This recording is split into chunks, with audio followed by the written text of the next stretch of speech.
भगवान ने कहा कि कोई एक मेरा भक्त मुझे पुकार रहा था।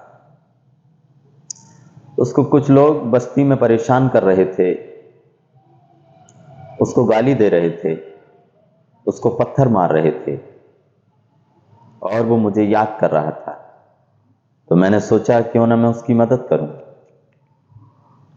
इसलिए मैं उठ कर गया था।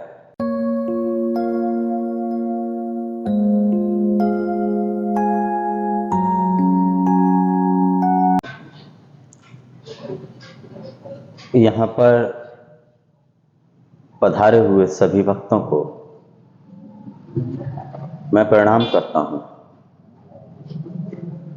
आप सभी चैतन्य आत्माएं हैं। इसकी खोज भविष्य में कभी हो सकती है अगर हम साधना में उतरें तो। अगर सोए सोए ही जीवन गुजार देना है तो निश्चित ही कोई भी सत्य हमारे हाथ नहीं लगेगा। हम यहाँ जितने भी लोग बैठे हैं, तमाम जीवन हम सोए सोए ही गुजार देते हैं। आपने कभी ख्याल किया होगा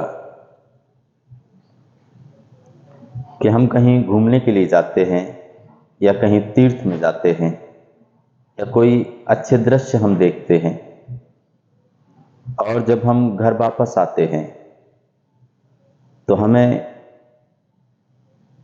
वो दृश्य याद नहीं रहते। हमें वहां का कुछ भी चलचित्र याद नहीं रहता है। हम करीब करीब सोए हुए लोग हैं, इसलिए हमारे जीवन में कोई भी चीज आनंद नहीं दिला रही है, बल्कि और विषाद और महा दुख में धकेल रही है। कल मैंने आपसे एक छोटी सी कहानी कही कि एक सन्यासी गांव में ठहरा हुआ था और वो सन्यासी 30 वर्षों से परमात्मा के संबंध में लोगों को बता रहे थे।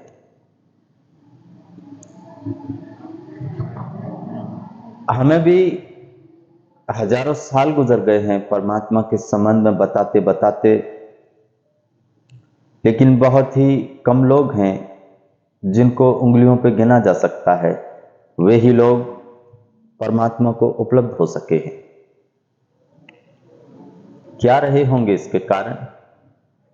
कौन सी कमी आ गई हमारे जीवन में जिससे हम परमात्मा की कृपा को उपलब्ध नहीं हो सके हैं? यकीनन परमात्मा की तरफ से कोई भी बाधा नहीं है, बाधा है हम।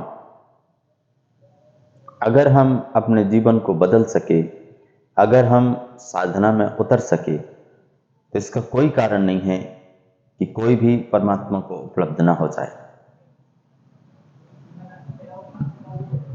आज की ध्यान की बैठक में मैं एक छोटी सी कहानी आपसे कहूं, फिर हम ध्यान के लिए बैठेंगे। पता नहीं कहानी सच है या झूठ, लेकिन कहानी है, कहानी के हिसाब से ही सुन लेना।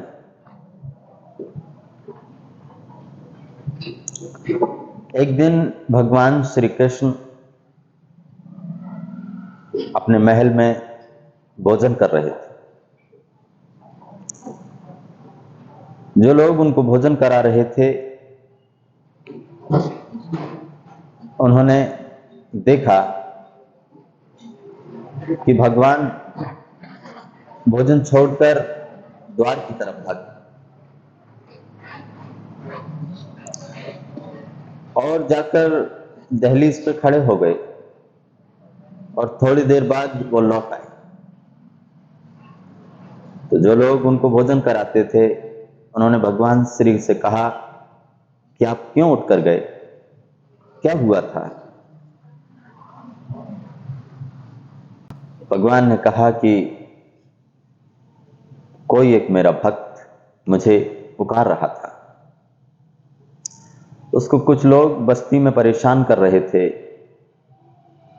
उसको गाली दे रहे थे, उसको पत्थर मार रहे थे और वो मुझे याद कर रहा था। तो मैंने सोचा क्यों ना मैं उसकी मदद करूं, इसलिए मैं उठकर गया था। लेकिन जैसे ही मैं उठकर गया, मैंने देखा कि उस आदमी ने भी अपने हाथ में पत्थर उठा लिया है और मैं वापस आ गया,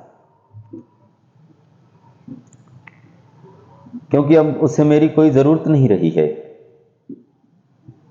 उसने अपने बचने का इंतजाम कर लिया। हम भी शायद इसी तरह के लोग हैं। हम भगवान को पुकार जरूर रहे हैं, लेकिन अपने बचने का इंतजाम हमने कर रखा है।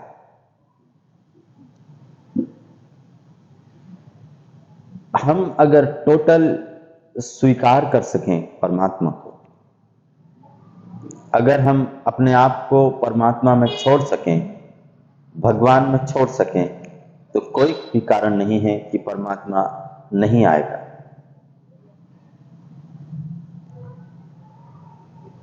भक्त की मदद करने के लिए स्वयं परमात्मा को आना होगा। ऐसा कहीं भी नहीं हुआ है कि भक्त ने अपने हृदय भर के परमात्मा को अगर नहीं स्वीकारा हो और परमात्मा नहीं आया हो। जरूरी भी नहीं है ये कहानी सच होगी, झूठ भी हो सकती है, लेकिन बहुत अच्छी भी है। हम परमात्मा को अगर स्वीकार कर सकें खुले हृदय से, इस ब्रह्मांड को चलाने वाले उस भगवान को, उस परम सत्ता को, अगर उसके हाथों हम अपना जीवन छोड़ सकें, तो कोई भी कारण नहीं है ये जीवन में आनंद के झरने फूट सकते हैं। इस जीवन में आनंद की सुगंध बिखेर सकते हैं, लेकिन हम अपने अपनी जिंदगी में कैद हो गए हैं। हमने अपनी अपनी दुनिया बसा ली है। अगर हम सोचते हैं कि हम सभी एक ही दुनिया में रहते हैं, तो ये गलत है, पूरी तरह से गलत है। हम 8 करोड़ लोग हैं। हम यहां इस पूरी पृथ्वी पर 8 अरब जनसंख्या है। मैं तुमसे कहना चाहता हूं कि 8 अरब ही दुनिया है।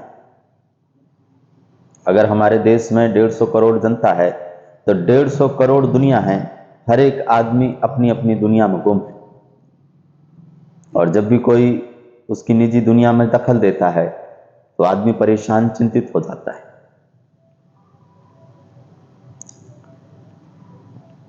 अगर हम ऐसे ही अलग अलग दुनिया में गुम रहेंगे, तो शायद है कभी कोई परमात्मा को उपलब्ध हो सकेगा। परमात्मा को उपलब्ध करने के लिए खुला माइंड, फ्री माइंड होना जरूरी है। तो आज की सुबह के ध्यान में हम सभी यहां एकत्रित हुए हैं। अब हम यहां ध्यान में उतरने की कोशिश करें। इससे पहले कि मैं आपको कुछ सुझाव दूं,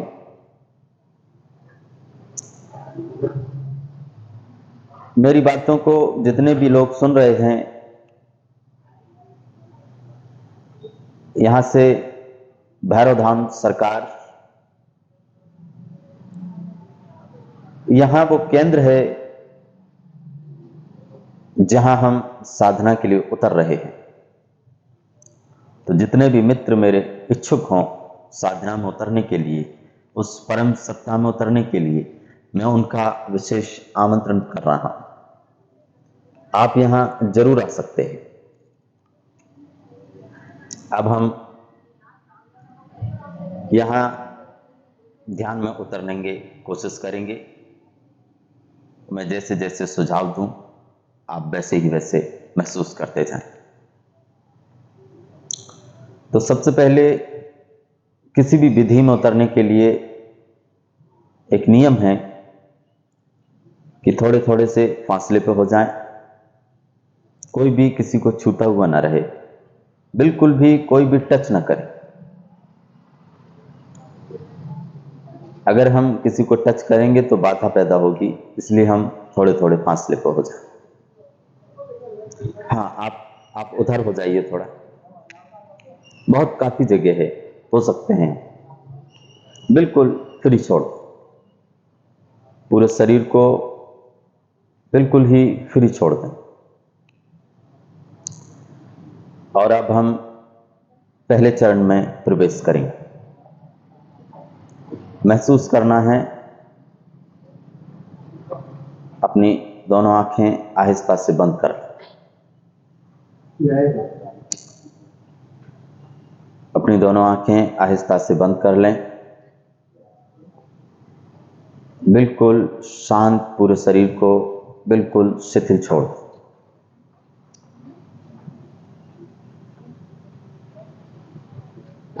अब आप महसूस करें, मेरा शरीर शांत होता जा रहा है।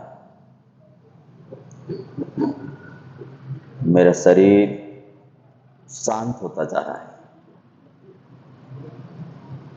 मेरा शरीर शांत होता जा रहा है। मेरा शरीर शांत होता जा रहा है। मेरा शरीर शांत होता जा रहा है। मेरा शरीर शांत हो गया है। मेरा शरीर पूरी तरह से शांत हो गया है। कोई भी आवाजें आए सुनते रहें, चुपचाप सुनते रहें, हम कुछ भी नहीं कर सकते। मेरा शरीर शांत हो गया है। कोई भी बीच में आंख नहीं खोलेगा। मेरा शरीर शांत हो गया है। मेरा शरीर पूरी तरह से शांत हो गया है। मेरा शरीर पूरी तरह से शांत हो गया है। और आप पाएंगे कि 2 मिनट के भीतर हमारा पूरा शरीर बिल्कुल शांत हो जाएगा। मेरा शरीर शांत हो गया है।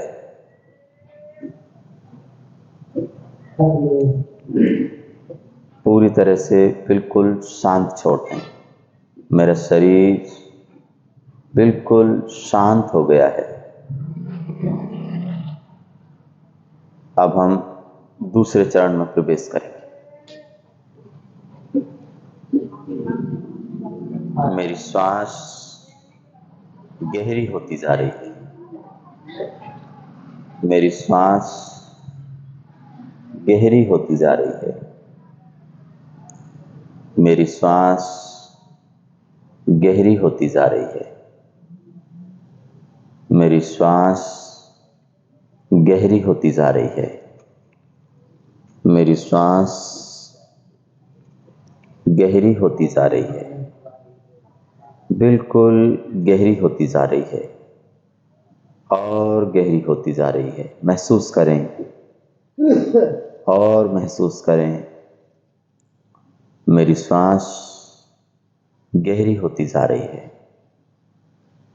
मेरी श्वास गहरी होती जा रही है और आप पाएंगे कि श्वास बहुत शांत हो गई है, बहुत गहरी हो गई है। मेरी श्वास गहरी होती जा रही है। मेरी श्वास गहरी होती जा रही है। मेरा शरीर बिल्कुल शांत हो गया है।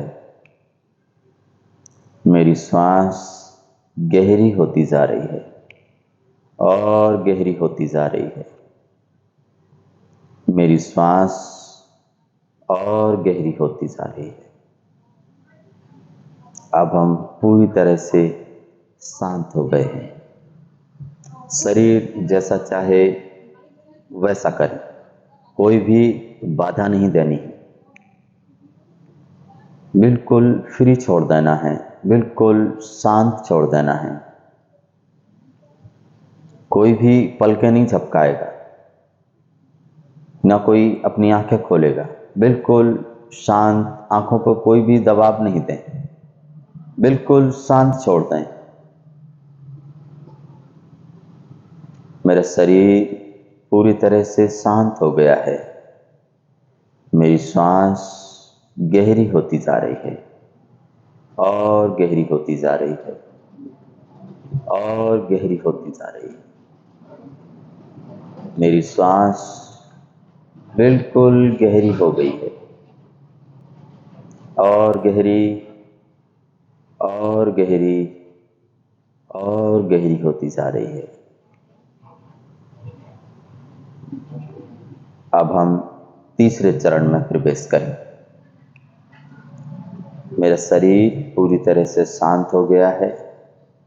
मेरी सांस बहुत गहरी हो गई है। अब हम तीसरा चरण महामंत्र ओम का हम मन ही मन अपने भीतर, अपने अंतरतम में उसको गुंजायमान करेंगे। बाहर नहीं बोलना है, भीतर ही भीतर उसको दोहराते रहें। पूरा शरीर कंपित हो जाए, मन ही मन में उसको दोहराते रहें। 5 मिनट उसको दोहराएं, फिर हम पूरी तरह से शांत हो जाएंगे। कोई भी कारण नहीं है, हमारा सनातन, हमारा संस्कृति, हमारा महान सनातन धर्म एक एक मनुष्य को शांत, आनंदित करने के लिए पर्याप्त है। हमने कभी उसका कोई भी प्रयोग नहीं किया है, तो एक पूरी गुंजायमान कर दें।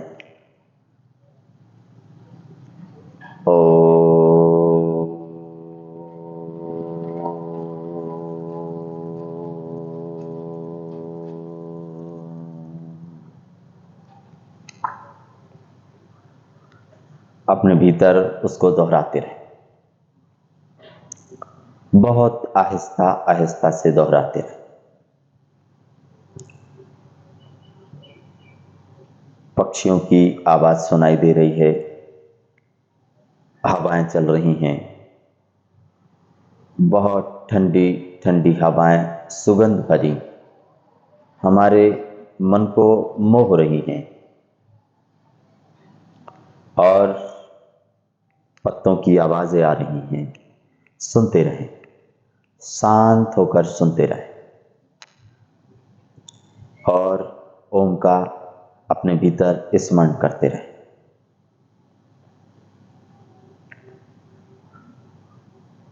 शांत हो जाएं, बिल्कुल शांत हो जाएं। फिर हम चौथे चरण में प्रवेश करेंगे और हम अपनी अपनी जगह जाकर बैठ जाएं। इसको हम घर पर भी दोहरा सकते हैं जब हमें समय मिले। एक 10 से 20 मिनट हम इसको दोहरा सकते हैं, जहां भी हम फ्री हो जाएं। मोबाइल को थोड़ा कम कर दें ताकि हम उस शांति को, उस आनंद को उपलब्ध हो सकें, उस भगवत्ता को, उस परम सत्ता को। ओम का जाप करते रहें, स्मरण करते रहें और गहरे ले जाएं और गहरे ले जाएं और गहरे ले जाएं। बिल्कुल अंतरतम में हृदय तक चोट करनी है और गहरे और गहरे। शांत बैठे रहे। सब कुछ शांत हो गया है, सब रुक गया है, पूरी तरह से शांत हो गया है।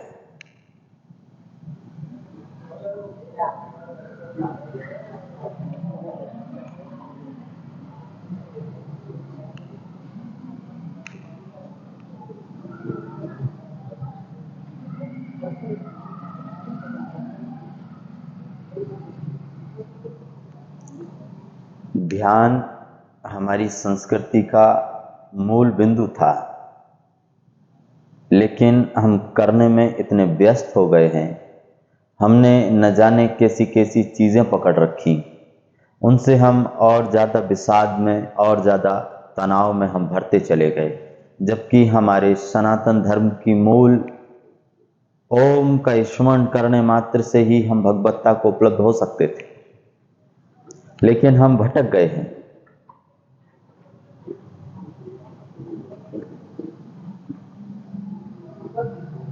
निश्चित ही हमारे धर्म में, हमारे महान हिंदू धर्म में, हमारे सनातन धर्म में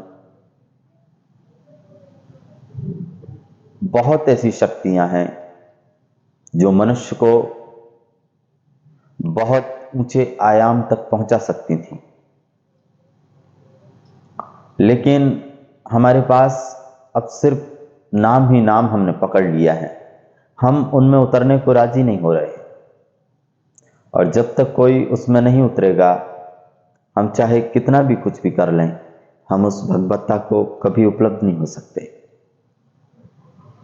और गहरे ले जाएं, और गहरे। अब हम चौथे चरण में प्रवेश करें। चौथे चरण में हम कुछ भी नहीं करेंगे, हम सब कुछ छोड़ के सिर्फ विश्राम करेंगे। कुछ भी नहीं करना है, सिर्फ होना मात्र रह जाए। मैं सिर्फ हूं, इतना ही बस रह जाए तो हमारा ध्यान सफल हुआ, तो हमारा बैठना सफल हुआ। एक 5 मिनट के लिए शांत होकर बैठे रहें, कुछ भी नहीं करना है, सिर्फ शांत होकर बैठे रहें, शांत होकर बैठे रहें, कुछ भी नहीं करना है। जो भी चीज सुनाई दे, जो भी दिखाई दे, बस सुनते रहें, देखते रहें, कुछ भी नहीं करना है, शांत होकर बैठे रहें।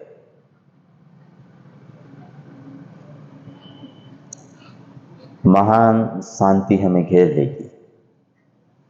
हमारे विचारों की क्या विषाद है, क्या औकात है कि हमें दुख परेशान कर सकेगा। कि हमारे विचार, मेरे पास बहुत सारे लोग आते हैं, वो कहते हैं कि हमें बहुत विचार आते हैं, ओवर थिंकिंग ये बड़ी समस्या है आज।